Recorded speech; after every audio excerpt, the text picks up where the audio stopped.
안녕하세요. 워런 버핏처럼 매일 신문을 박찬모와 함께 읽으면서 투자의 고수가 됩시다. 오늘 10월 30일 월요일 순서입니다. 웜의 신박. 오늘은 월요일 조선일보에서 기사를 가져왔고요. 기사 하기 전에 공포를 이겨낼 투자의 나침반에서 댓글에 있었던 질문에 푸콜레이쇼 부분이 있어서 좀 더 제대로 알려드려야 되겠다 싶어서 질문 있어요 시간에 올렸는데 많은 분들이 보셨더라고요. 여기에 또 질문이 있는데 요 질문을 주말에 할까요? 아니면 지금 말씀드릴까요? 복덩이 주식이라고 아이디가 돼 있으신 분인데 박세익 전무님 질문이 있어요. 지금은 어떤 약세장일까요? 네, 구조적 약세장이냐, 이벤트적인 약세장이냐, 아니면 순환적 약세장이냐. 네, 코로나 때 그때도 지금의 약세장이 어떤 약세장인지에 대한 약세장에 대해서 정확하게 내가 그 규명을 하지 않으면 어떠한 일이 발생하냐면 코로나 때도 구조적 약세장으로 보시는 분들이 많았었거든요. 그리고 작년에서 올해 넘어올 때도 여전히 구조적 약세장으로 또 코로나 때 구조적 약세장으로 보면서 1100 정도까지 빠지고 아니면 1400에서 1800 갔다가 다시 떨어질 때 1400 깰 거다. 네, 이렇게 보시는 분들이 2008년도나 그다음에 2001년, 2년 요 차트만 보고 그때 그런 말씀을 하셨고 이번에도 뭐 똑같은 그런 비슷한 게 좀 안 좋게 해석을 하시는 분들이 꽤 많았죠. 뭐 국내뿐만 아니라 해외에서도 마찬가지였습니다. 근데 그 정확하게 약세장에 대한 이 세 가지 유형을 잘 모르셔서 그래요. 네, 그 부분에 대해서는 제가 뭐 포트폴리오 분석 강의에서도 말씀드렸고 작년하고 올해 여러 번의 강의에서 말씀드렸었는데 그러면 지금 어떤 약세장이냐? 네, 좋은 질문을 하셨습니다. 어떤 약세장인 것 같습니까? 구조적 약세장? 이번 하락이 뭔가 엄청난 구조적으로 뭔가 해결돼야 되는 문제. 닷컴 버블 때 보면 말도 안 되게 뭐 주가 거품이 쌓였기 때문에 그거는 그 말도 안 되는 거품이 꺼져야 해결되는 약세장이거든요. 집값 2007년, 6년, 7년에 빅숏 영화에도 나왔듯이 그 집값 말도 안 되는 거품이 미국 시장에 있었을 때도 구조적으로 그 문제가 해결돼야 됩니다. 자, 그렇다면 작년 약세장은 어떤 약세장이죠? 물가를 잡기 위해서 페드가 금리를 올리면서 발생했었는데 이 부분은 조금 더 원인 분석을 해보면 그 코로나 때 그렇게 돈을 풀면 안 되는 거였죠. 예, 그렇게 돈을 풀면 찍어내면 안 되는 거였는데 있는 돈을 풀면 괜찮은데 미국은 돈을 찍어내잖아요. 그렇게 찍어내면 안 되는 건데 당연히 인플레이션 쓰나미가 오고 그 인플레이션 쓰나미가 어느 정도 그 완화돼야 되는데 그걸 완화시키겠다고 다시 페드가 나서서 긴축을 하고 이런 와중에 원인 제공자가 본인이 불을 질러놓고 불을 꺼야 된다고 하면서 또 나서는 모습이 제가 보면 참 우습다라는 얘기도 말씀을 드렸었는데 그런 상황에서 이 물가가 그러면 지속적으로 크게 우리 경제에 타격을 주는 그런 요소인가 보면 요소는 맞습니다. 물가가 너무 올라가면 안 되죠. 그래서 예전에 독일에서 있었던 또는 남미에서 있었던 그런 하이퍼 인플레이션이 올까봐 페드가 또 소방수 역할을 하면서 지가 불 질러 놓고 또 소방 차량 막 동원해 가지고 불 끄고 있는 그런 모습인데 이쪽에서는 불을 끄는데 미국 정부는 또 돈이 필요하다 보니까 또 돈을 국채를 최근에 또 찍었었죠. 이런 저런 것들이 얽혀져 있는데 약간의 그 돈을 너무 판 거에 대한 구조적인 그런 문제가 있기는 합니다. 있기는 하고요. 그런데 경기가 나빠지지 않음에도 불구하고 실업률 너무 좋잖아요. 그죠? 너무 좋은데 의도적으로 페드가 금리를 엄청나게 올릴 것 때문에 이거는 이벤트적인 부분이 있습니다. 페드가 작년에 그렇게 금리를 올릴지 몰랐었잖아요. 코로나 때 그런 코로나 사태가 발생할지 몰랐잖아요. 그 코로나라는 이벤트가 발생했던 거잖아요. 그죠? 그래서 이번에도 이벤트적인 약세장이라고 보면 되고요. 그러면 물가가 이게 구조적으로 꺾일 수 없는 물가였다면 작년 6월 달에 기록했던 9.1에서 지금 3%까지 떨어졌잖아요. 이게 안 떨어지고 계속 위에서 고공행진했어야 되는데 어쨌든 이게 뭐 그 물가의 YOY 증감률이기 때문에 결국은 뭐 떨어질 수밖에는 없는 겁니다. 수학적으로 또 생각해 보면 지금 3%까지 떨어져 있고 중요한 거는 우리가 담배값을 2,000원에서 4,000원으로 올리고 당구비를 150원에서 300원으로 올리고 이랬을 때 수요가 위축되는지 네, 그 부분이 중요한 건데 최근에 미국 기업들 보면 좀 부럽다라고 제가 말씀드렸죠. 우리 아침 최설리 모닝 미팅에서 최근에 미국 빅테크 기업들 발표 보면 그 물가 상승만큼 전부 다 가격 정가 다 했고요. Q도 늘어나고 P 늘어났고 Q 늘어났고 그러면서 물가 잡겠다고 경제가 하드 랜딩 뭐 이런 게 나올 수 있다. 뭐 이런 얘기 때문에 또 사람은 줄였잖아요. 사람은 이제 자르면서 비용 코스트는 줄어들고 네, 그러면서 기업들의 실적이 서프라이즈 나오고 분명히 물가 때문에 영향을 받는 가처분 소득이 실질 가처분 소득이 줄어들다 보니까 소비가 줄어드는 부분이 분명히 있을 겁니다. 어쩔 수 없이 써야 되는 거는 필수 소비재적인 성격은 피 올라가도 여전히 가격 정력이 없이 올라가는데 가격 탄력성이 높은 회사나 이런 제품 같은 경우에 가격이 올라갔을 때 Q가 확 줄어드는 그런 모습이 있으면 실적 쇼크가 나는 거고 그죠? 그래서 이런 국면에서 어떤 기업이 또 그 물가 상승의 가격 정가력, 가격 결정력이 없는지 그 실력도 이제 드러나는 거고요. 그러면서 이제 실적이 좋은 기업, 안 좋은 기업 이렇게 나눠져서 지금 디커플링 되는 그런 모습이 있다라고 보고 있습니다. 그래서 결론적으로 말씀드리면 예, 페드가 만들어낸 이벤트적인 약세장이다. 예, 그렇게 보고 있습니다. 그리고 순환적 약세장 이게 시클리컬 약세장인데요. 재고가 너무 많이 쌓였다가 코로나 때 야외 활동을 못 하다 보니까 실제로 굿즈가 많이 팔렸잖아요. 그 굿즈 또 막 만들어냈더니 이제 야외 활동 시작되면서 그쪽이 이제 안 팔리게 되고 뭐 예를 들면 진단 키트라든지 마스크 회사 그런 게 해당될 수가 있겠죠. 그래서 그런 회사들은 실질적으로 순환적 약세장을 또 겪고 있는 겁니다. 그런 것들이 막 이제 복합적으로 여기 여러 가지가 얽히고 설킨 복합적 약세장이라고 적혀 있는데 맞습니다. 종목별로 산업별로 보면 분명히 시클리컬한 약세장의 성격도 있습니다. 그런 것들을 복합적으로 보고 전체적인 장은 페드에 의한 이벤트적인 약세장이다. 그렇게 보고 있습니다. 저는. 자, 그러면 기사로 빨리 넘어가 보겠습니다. 오늘 기사를 7개를 가져왔는데요. 가벼운 기사가 한 2-3개 있어서 7개 가져왔습니다. 첫 번째 기사는 머스크의 영웅놀이 한 개인이 국가전쟁 판도를 뒤흔들어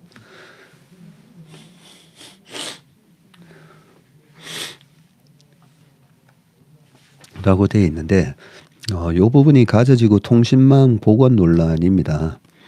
앨런 머스크가 이스라엘 공습으로 인터넷과 통신망이 끊긴 가자 지구에 자사 위성 인터넷 서비스인 스타링크를 제공하겠다고 공언을 했고요. 머리가 내려와서 좀 이렇게 하고 하겠습니다. 찬반 의견은 팽팽하게 갈린다. 잠깐만 이러면 너무 M자 이게 좀 탈모가 보이려나요? 찬반 의견은 팽팽하게 갈린다고 합니다. 머스크를 가자의 영웅으로 치켜세우는 목소리가 있는 반면에 복잡한 국제 정세와 수많은 사람의 목숨이 얽혀 있는 전쟁에 민간인이 개입해서는 안 된다는 비판도 거세다. 전문가들은 머스크라는 개인이 전쟁에 영향을 미치는 초국가적 권력이 됐다는 것을 보여준다고 평가했다. 머스크가 옛 트위터 계정이었던 그 X 계정에 이렇게 썼습니다. 스타링크는 가자 지구에서 국제적으로 인정받는 구호 단체들의 인터넷 통신 연결을 도울 것이라고 썼고요. 미국 진보 정치인 알렉산드리아 오카시오 코르테스 연방 하원 의원은 220만 인구에 대해서 모든 통신을 차단한 것은 용납할 수 없다고 쓴 글에 대한 답이었다고 합니다. 가자 지구의 인터넷과 통신망은 이스라엘의 공습으로 서비스 대부분이 중단됐고 현재까지 일부만 복구된 상황이라고 하는데요. 이 글이 게시된 지 18시간 만에 1100만 조회수를 기록을 했다네요. 다만 머스크는 구체적으로 언제 어떻게 가자에 스타링크를 도입할지는 밝히지 않았다라고 돼 있고 글로벌 위성 인터넷 시장을 장악하고 있는 머스크의 한마디에 이스라엘과 팔레스타인 양측은 모두 분주해졌고요. 이스라엘 통신부 장관은 이스라엘은 머스크의 행동에 맞서기 위해 모든 수단을 동원할 것이라고 하면서 하마스가 스타링크를 테러에 쓸 것이 분명하고 머스크도 이를 알고 있다고 비판을 하면서 스타링크와의 모든 관계를 끊겠다라고 했습니다. 특히 지상전을 앞두고 지난주부터 스페이스X와 스타링크 서비스 도입을 논의해온 이스라엘 입장에서는 제대로 뒤통수를 맞은 셈이 됐고요. 반면 팔레스타인 자치정부는 발빠르게 스타링크와 위성 인터넷 도입에 대해서 의논 중이라고 밝혔고요. 스타링크의 장치가 민감한 영역에 진입하는 것을 보호하기 위해 노력하고 있다고 또 밝혔네요. 지상의 대규모 기지국망과 안정적인 전력 공급이 필요한 기존 인터넷과는 다르게 스타링크는 약 4kg 무게의 위성 단말기만 있으면 초고속 인터넷 접속이 가능하네요. 4kg 무게 위성 단말기가 있어야 되네요. 하지만 스타링크 단말기가 하마스에 흘러가게 된다면 이스라엘의 전쟁 전략은 완전히 바뀔 수 있다. 영웅놀이를 좋아하는 머스크가 인도주의적 의도를 앞세워도 결국은 전쟁의 플레이어가 될 수 있다는 것이다. 머스크의 스타링크는 이미 전쟁 판도를 바꾼 바가 있다. 가자처럼 통신망 상당수가 파괴된 우크라이나는 군사작전을 스타링크에 의존하고 있다. 하지만 지난해 머스크가 우크라이나 군이 러시아 함대를 공격하는 데 필요한 인터넷을 제공하지 않기로 결정하면서 군사작전이 무산되는 사건이 있었고 정치 전문 매체 더 힐은 이 같은 머스크의 결정은 개인의 영향력이 미국의 외교 정책을 뛰어넘었다는 우려를 불러일으켰다고 전했습니다. 예, 이 기사를 읽어본 거는 최근에 제가 요 스타링크와 관련해서 계속 좀 보고 있잖아요. 어느 정도 이 파괴력이 있고 이 부분이 향후 통신망에 대한 패러다임을 바꿀 수 있는 어떤 장점들이 있는지 그걸 보려고 하는 거고요.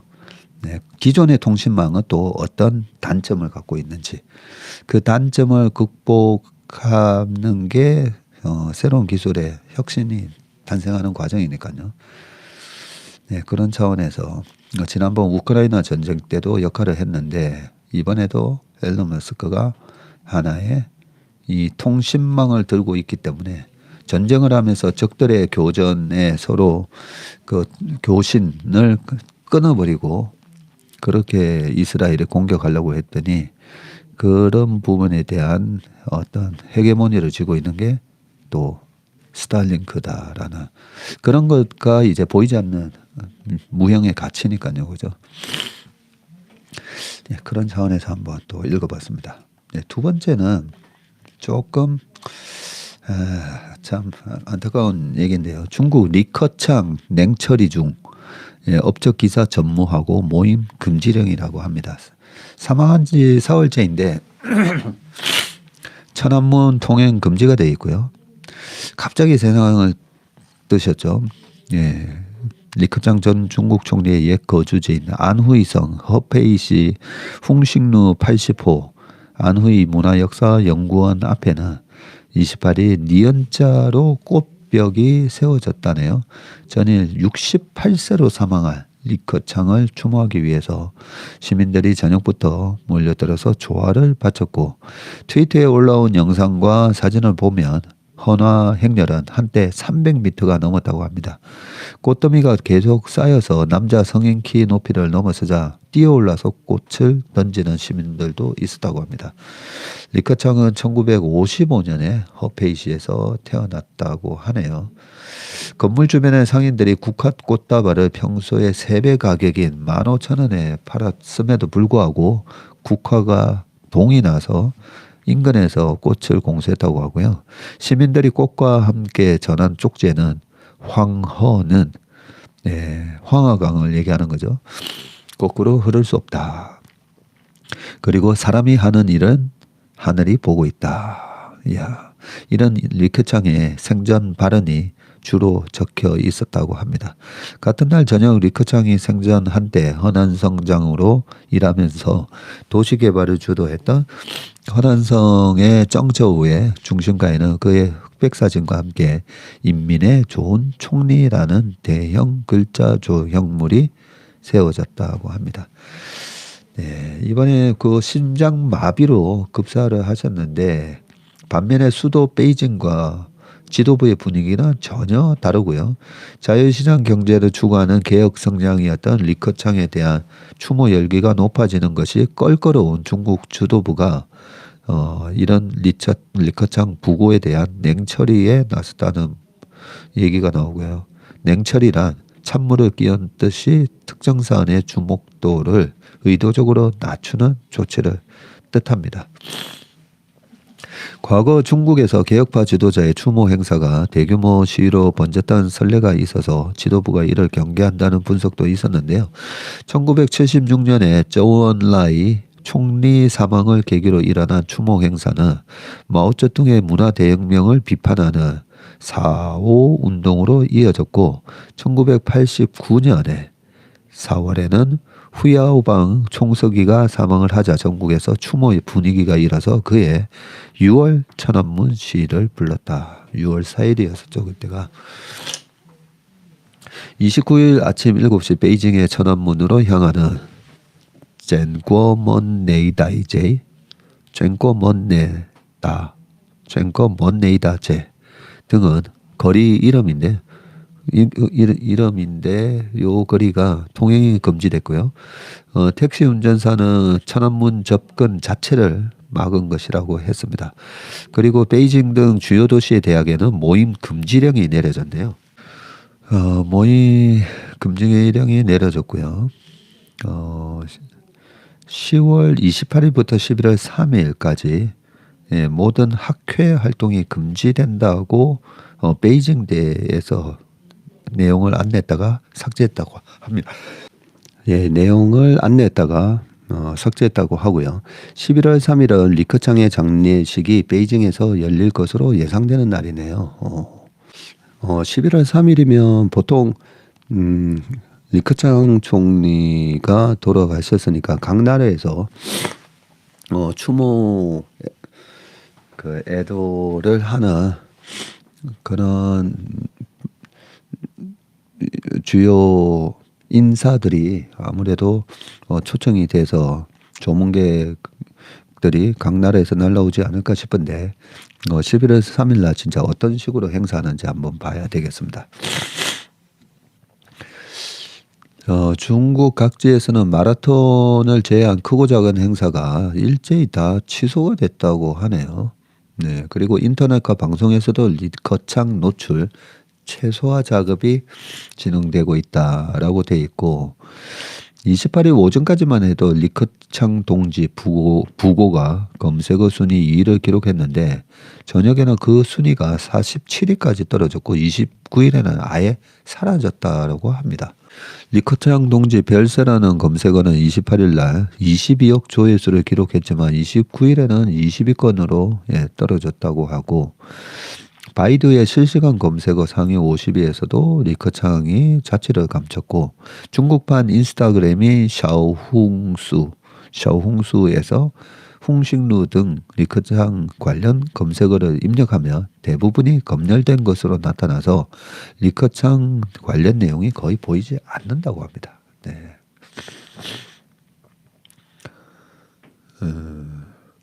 리커창의 급사를 중국 지도부가 예상하지 못해 대비가 부족했다는 분석도 나오는데 SCMP는 28일 국영 CCTV가 리커창 사망을 보도한 지 10시간 30분이 지난 뒤에 부고를 낸 것은 그의 부고가 준비되지 않았다는 의미라고 분석을 했습니다. 그것도 참 이상하다 그죠? 돌아가신 지 10시간이 지난 다음에 부고가 떴다. 네, 여러 가지로 좀 씁쓸합니다. 그죠? 네. 1980년대 우리나라를 보는 것 같아서 좀 씁쓸합니다. 그 다음은요, 뉴욕의 명물, 플랫 아이언, 너마저 공실이라니라고 돼 있어서, 플랫 아이언이 뭐지 하고 봤더니 이 사진에, 저기구나라는, 네, 건물이 보입니다. 이 빌딩이 5번가, 그리고 브로드웨이와 22번가 등 도로 3개가 교차하는 지점에 저렇게 삼각형 모양으로 세워져 가지고 다림이죠. 아이롱 우리가 옛날에 아이롱 하다. 예. 근데 이제 플랫 아이롱이죠. 플랫 아이언 이 다림이 빌딩이 고급 아파트로 리모델링 예정이라고 하네요. 그러고 보니까 이 청담동에도 예전에 뭐 엘루이 호텔 그리고 그 옆에 뭐 이런 것들이 없어지고 고급 아파트로 이렇게 우리나라도 리모델링이 됐었는데 미국도 비슷한가 봅니다. 미국도 보면 주택이 부족하고 근데 상업용 빌딩은 계속 공실이 많다 보니까 이 상업용 빌딩을 오히려 고급 아파트로 이렇게 리모델링 하는 게 네, 하나의 이제 트렌드네요. 이 건물이 1902년에 완공됐네요. 1902년 완공돼서 줄곧 상업용 건물이었던 이 플랫 아이언 빌딩은 명성과는 달리 2019년 마지막 임차인인 출판사 맥밀런이 떠난 뒤에 4년 가까이 빈 상태로 있었다고 합니다. 와.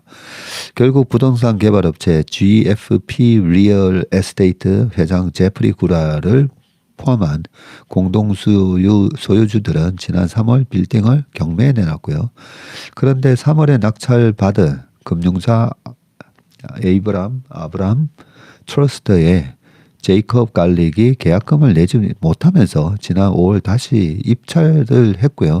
결국 구랄이 1억 6,100만 달러, 약 2,200억 원의 대부분의 지분을 구입했다고 합니다.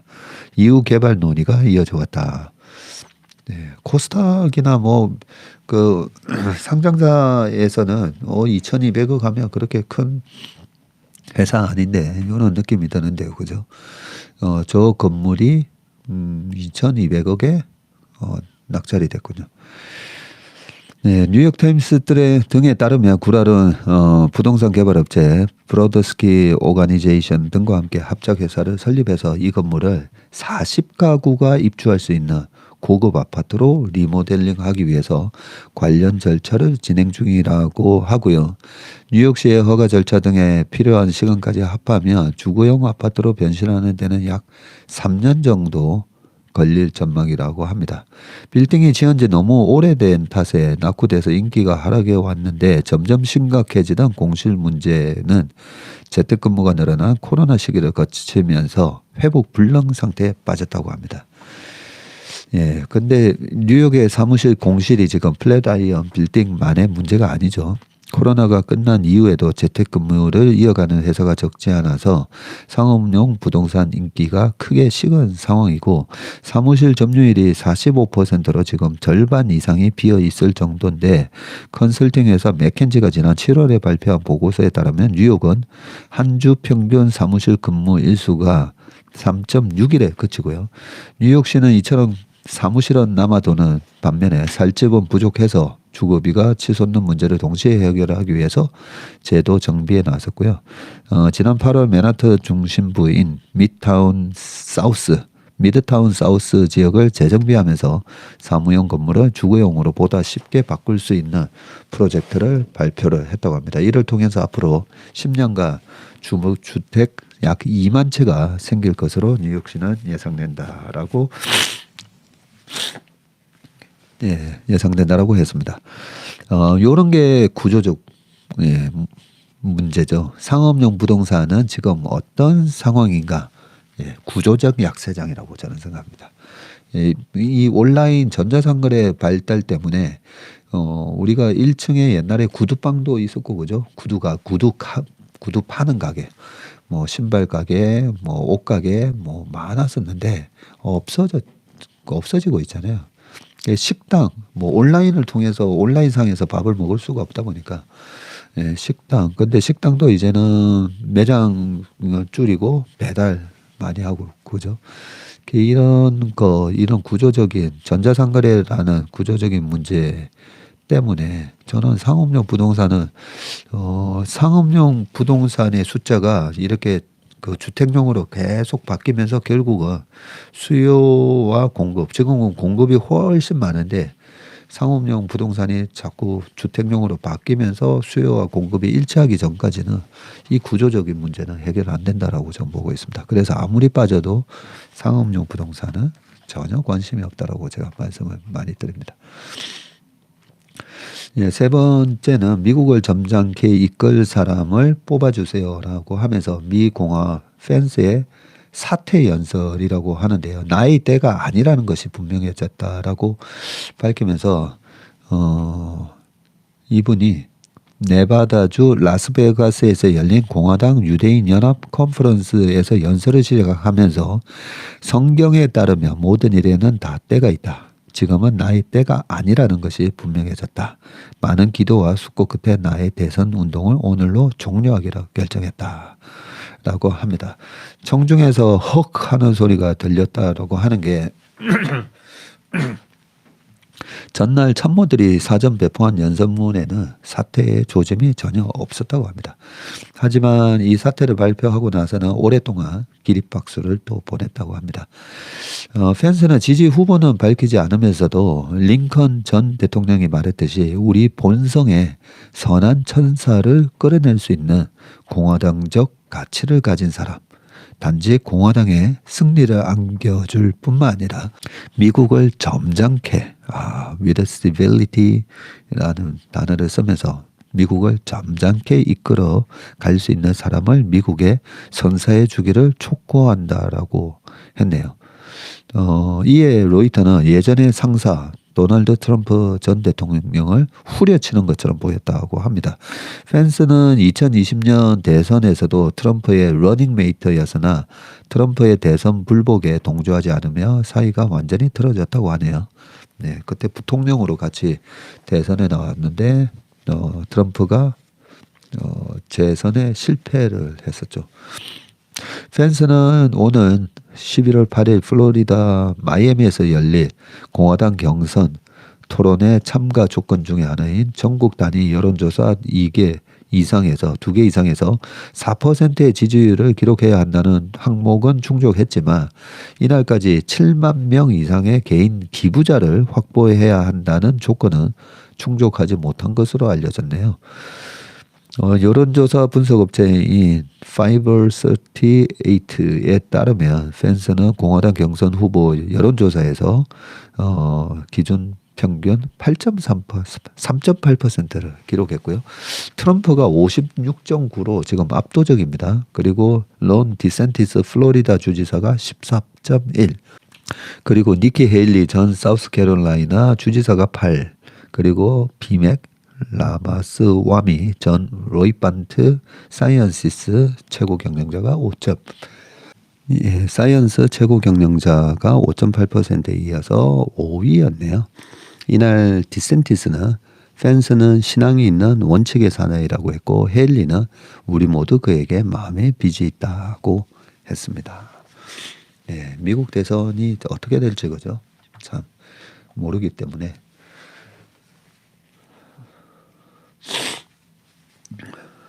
일단 내년 대선이 있기 전까지는 이 판도가 어떻게 되는지는 변화가 있을 때마다 그래도 신문을 꼬박꼬박 챙겨볼 생각입니다. 예.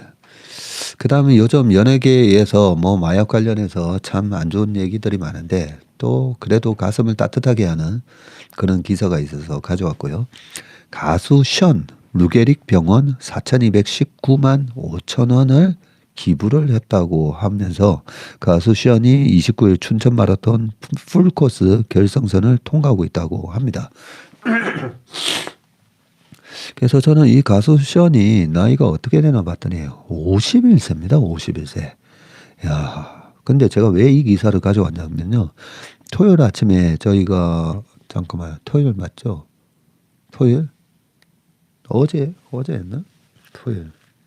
토요일이었습니다. 예, 토요일 아침마다 제가 반포종합 운동장에서 축구를 하지 않습니까? 축구를 하고 있는데 8시쯤부터 아주 몸이 좋은 세 명의 이 남자가 트랙을 또 뛰는데 몸이 너무 좋은 거예요. 세 명이 굉장히 이제 뛰는 거 보면 그 뭐 주식도 마찬가지고 이 변동성이 심한 주식은 펀더멘탈이 좀 약하다고 볼 수도 있잖아요. 근데 잘 뛰는 분들 보면 상체라든지 이런 부분이 흔들리지 않고 탁 뛰어가시잖아요. 그래서 저 사람들은 누구지 했는데 저희 또 축구 같이 하시는 장로님이 가서 얘기를 하시는 거예요. 보니까 이영표 선수가 이 가수 션하고 같이 운동을 그 트랙을 돌고 있었는데 마라톤 나가기 전에 마지막 이렇게 연습을 하는 거다. 뭐 이런 얘기를 했다고 하더라고요. 그래서 그 같이 뛰는 선수가 가수 션이라고 얘기를 해서 저분이 가수 션이구나라고 했었는데 네, 어제 아마 춘천 마라톤 풀코스를 완주를 했다고 되어 있네요. 3시간 37분 7초이고 이번 춘천 마라톤을 앞두고는 소셜 미디어를 통해서 서브 3 그러니까 3시간 미만 기록으로 완주에 성공을 하면 1m당 1,000원씩 총 4,219만 5천 원을 통해서 11월에 착공하는 국내 최초 루게릭 요양병원 건립을 위해 기부하겠다고 밝힌 바가 있네요.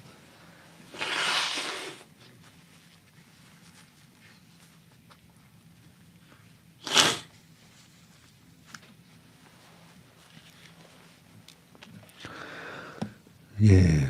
그런데 오른쪽 허벅지 근육에 경련이 일어나고 해서 결국은 이 3시간 이내로는 서브 3에는 실패를 했지만 그래도 기부를 했다고 합니다. 자신이 공동대표로 있는 승일 희망재단에 기부금을 전달할 계획이라고 하고요. 그때 같이 옆에 있었던 이영표 선수도 같이 뛰었네요. 전축구 국가대표 이영표와 배우 임시완. 그때 한 명이 아마 그러면 배우 임시완 님인가요? 10km 코스를 45분 21초 만에 나란히 완주했다고 합니다. 10km를 뛰었네요. 10km 참가자 중 상위 약 3%에 해당하는 기록이고요. 영화 1947 보스턴에서 마라톤 선수 서윤복 역할을 맡았던 임시완은 거기서 서윤복 역할을 맡았던 분이 이분이시네요. 배우 임시완 님이군요. 영화를 촬영하면서 마라톤이 취미가 됐다고 하고요. 두 사람은 언노운 크루라는 러닝 크루에 션과 배우 박보검, 윤세아, 최시원, 이시영 등과 함께 소속이 되어 있다고 합니다. 네, 그 외에 이번 춘천 마라톤에서 참 또 아름다운 장면들이 많이 있었는데 그거는 한번 읽어보시길 바라겠습니다. 네, 세상에 보면 우리가 나쁜 것만 보면 참 뭐 세상 망하겠다, 망조다 이러지만 또 세상에는 또 이런 분들이 계시기 때문에 우리 세상이 항상 이렇게 더 발전하고 더 윤택해지고 예, 사람 살기 좋아지는 그런 세상이 되는 것 같습니다. 대한민국은 사기 왕국 어디까지 진실인가? 이번에는 또 이거는 또 어두운 뉴스인데요.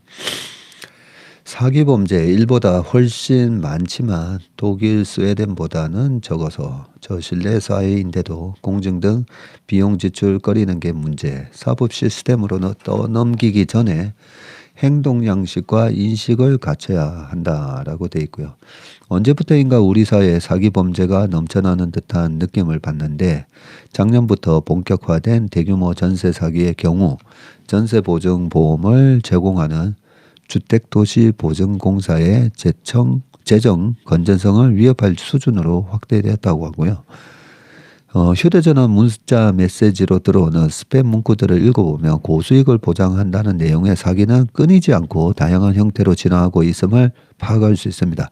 사기의 대상 역시 주식, 토지, 암호화폐, 재생에너지 등 대상을 가리지 않고 계속 확대되고 있는데 사전을 찾아보면 사기는 나쁜 죄로 남을 속임이라고 나오는데 형법 제347조에서 사기죄에 대해 사람을 기망하여 재물의 교부를 받거나 재산상의 이익을 취득한 자라고 정의 내리고 있고 남을 속이는 것 가운데 돈을 목적으로 하는 것이 사기인 것인데 대검찰청 자료에 따르면 우리나라 사기 범죄 발생 건수가 2012년도에는 23만 9,720건에서 20년에는 35만 4,154건으로 증가했고요.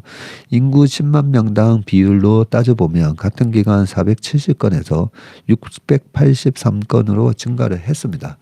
2012년부터 2017년까지는 400건대를 유지하던 10만 명당 사기 범죄 발생 비율은 2017년 이후 2020년까지 급증을 했고요. 이 시기 사기 범죄가 급증한 명확한 원인을 파악하기는 어렵지만 소셜미디어의 본격적인 확산에 따른 영향일 가능성이 높아 보인다. 과거에 비해서 더 쉽게 사기 대상자를 물색하고 잘못된 정보를 확산시키기 좋은 환경이 만들어지고 있는 것이다 라고 합니다.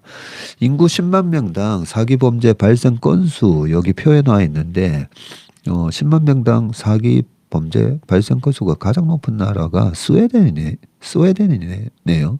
스웨덴이 2,690건이고 두 번째가 독일 의외네요. 독일이 969건 거의 1,000건 가까이 되네요. 10만 명당 1,100건이니까 한 1%는 된다 그죠? 그 다음이 덴마크가 924, 핀란드 852, 그리고 대한민국 683건입니다.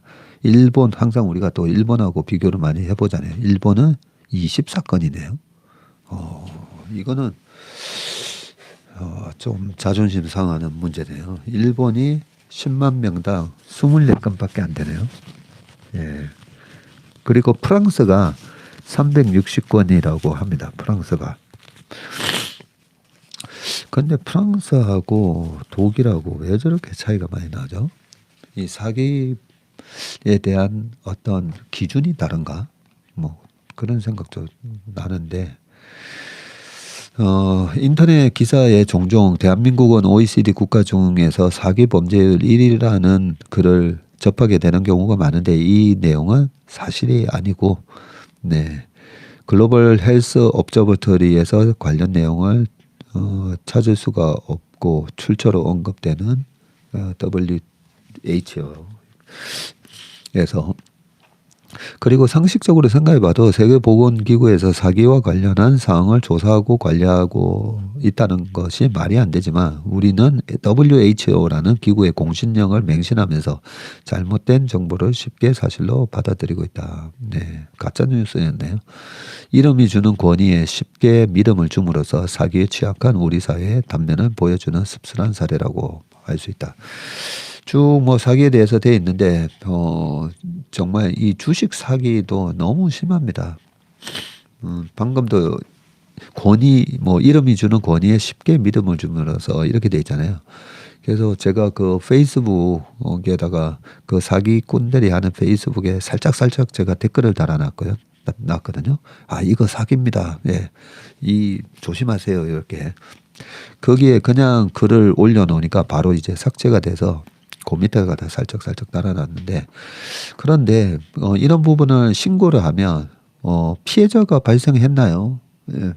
피해자가 그 신고를 하라 이런 식으로 돼 있으니까 정말 그 길에서 그 막 칼을 들고 돌아다니는 사람을 신고를 하면 경찰이 가서 제재하잖아요. 근데 칼을 들고 뻔히 남의 돈을 지금 이렇게 칼만 안 들었을 뿐이지 사기쳐서 그 뭐 보이스피싱도 그렇고 그죠? 주식도 뭐 저를 비롯해서 유명인이 안녕하세요 뭐 이렇게 패친으로 이렇게 다가오면 박 전무님이세요 뭐 이러면서 거기에 금방 속는다는 거잖아요. 그런 식으로 해서 돈을 몇 억을 갖다가 몇 천에서 몇 억을 이렇게 갈취를 하고 있는데, 이 부분을 신고하면 피해가 발생했나요? 피해 발생하기 전에 이런 부분을 그 문자도 엄청 오지 않습니까? 그죠? 문자에 보면 그러면 전화번호가 다 있잖아요. 전화번호가. 그랬을 때 경찰들이 그 전화번호 추적해가지고 통신사랑 해서 저는 사전에 일망타진해야 된다고 봅니다. 사전에 피해가 발생하기 전에. 그 경찰이나 이런 조직이 있는 거는 예방하기 위한 부분도 있잖아요. 그죠? 우리가 안심하고 다닐 수 있도록. 작년에 뭐 할로윈 사건도 있었지만 그 할로윈 사태 때 예방할 수 있었잖아요. 네. 그런 걸 예방하는 나라가 저는 선진국이고, 맨날 사건 터지고 사후 처리하는 나라가 후진국이라고 생각하거든요. 그런 측면에서 네, 이쪽 주식 사기 이런 것들 번호 일에 오면 그게 신고가 들어가면 그 부분에 대해서 바로 사전적으로 좀 예방할 수 있게끔 그런 조치가 가능해졌으면 좋겠습니다. 자, 마지막 아이고 43분이네요. 예, 마지막 기사는 요 TSMC에 이어서 대만 3위 파운드리도 일본에다가 공장을 건설한다는 얘기거든요. 왜 일본에다가 파운드리를 건설하는지는 제가 여러 번 설명을 드렸죠. 그죠? 네, 지정학적 리스크. 거기에 그러면 파운드리 2등 업체인 삼성전자는 어떻게 수혜를 볼 건지, 그렇게 보려면 실질적으로 이런 조치가 있어야 되는데, 지금 TSMC도 그렇고 삼성전자도 그렇고 대만이 가지고 있는 지정학적 리스크를 그 모든 걸 컨트롤하는 게 미국이겠죠. 그죠? 어떤 기업 가치에 영향을 미칠지 한번 또 읽어보시면 좋을 것 같습니다. 네, 오늘 웜의 신박 순서는 여기까지 하고요. 이번 한 주 정말 변곡점이 나타나서 아주 행복한 그런 11월이 됐으면 좋겠습니다. 고맙습니다.